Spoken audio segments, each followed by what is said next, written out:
So we've just got to the bit where George, Lenny, and Candy have all been talking about their American dream, their own American dream, what they're going to do and how they're going to own it.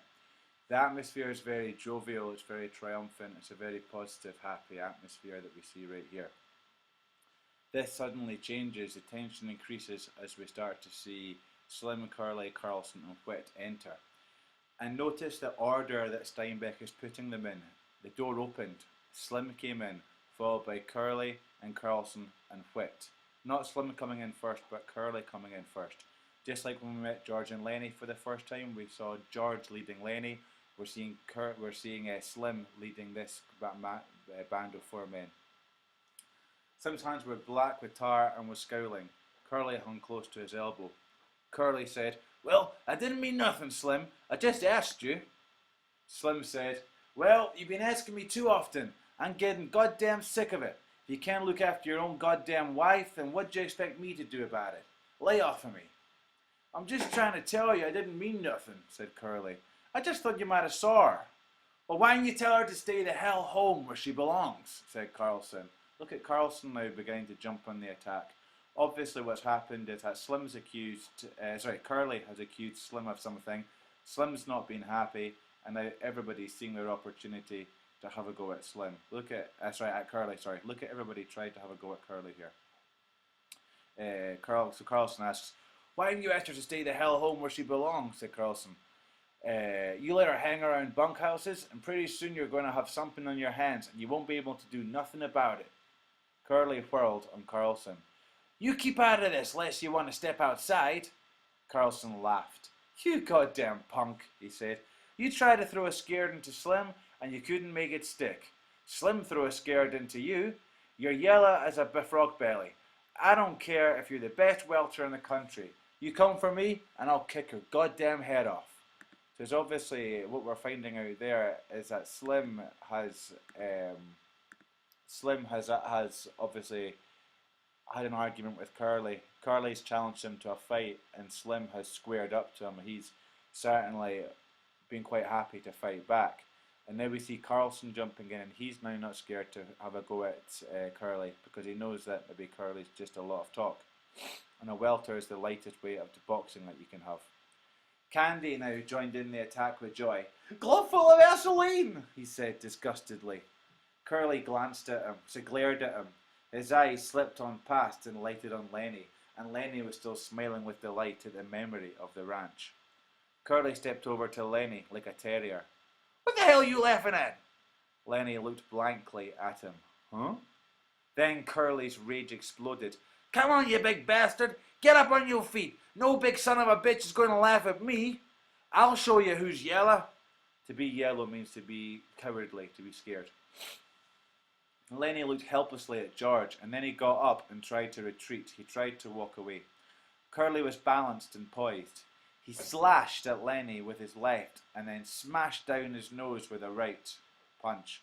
Lenny gave a cry of terror. A cry of terror. What does that tell us about Lenny? Blood welled from his nose. "George!" he cried. Make him let me alone, George!" He backed until he was against the wall, and Curly followed, slugging him in the face. Lenny's hands remained at his sides. He was too frightened to defend himself. George was on his feet, yelling, "Get him, Lenny! Don't let him do it!" Lenny covered his face with his huge paws and bleated with terror. He cried, "Make him stop, George!" Then Curly attacked his stomach and cut off his wind. He punched him hard in the stomach to help stop him from breathing so easily. Interesting word choice here for bleated as well. Normally we talk about lambs bleating. Okay, normally. So here we go. Normally we associate lambs with bleating.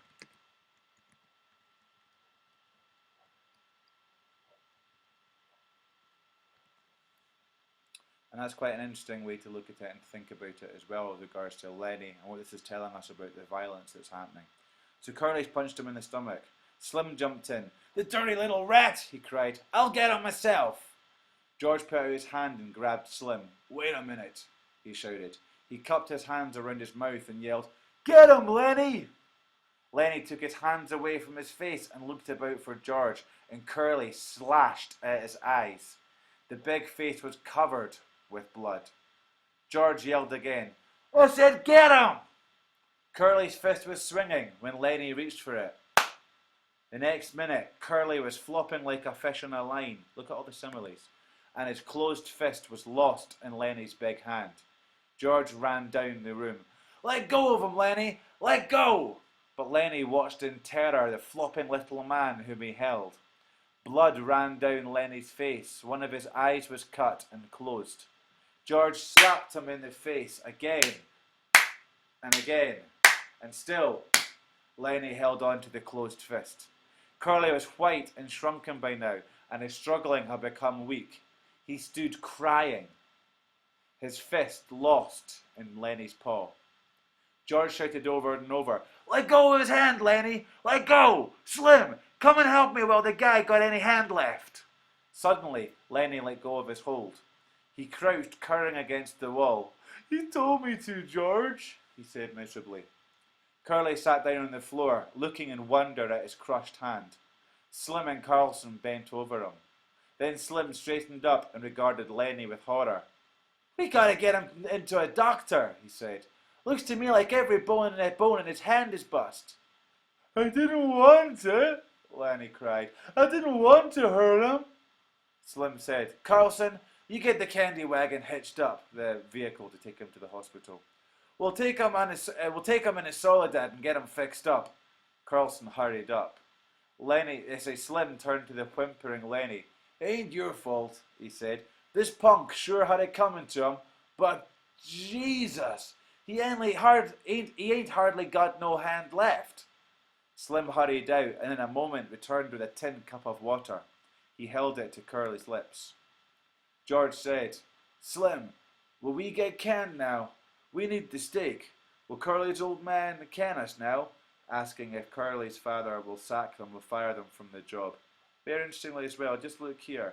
It's Slim who's holding the glass of water to Curly's lips. Tells us a lot about Slim and the person and personality he is.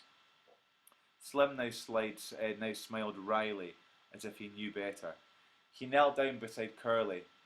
You got your senses in hand enough to listen? He asked. Curly nodded. Well then, listen, Slim went on. I think you got your hand caught in a machine. If you don't tell nobody what happened, we ain't going to. But you just tell. Oh, sorry, I'll try again. But you just tell and try to get this guy canned, and we'll tell everybody, and then will you get the laugh. So basically, he's saying lie to your father. If anybody asks, you got your hand caught in a machine. That also tells us the strength of Lenny, that his hand looks like it's been caught in a machine. And he's threatening that if he doesn't tell his father that he just caught his hand in a machine, and he tries to get George and Lenny fired, then the boys will tell everybody what happened, and then Curly's reputation, his pride, will be at stake, and he'll be laughed at, and he doesn't want that.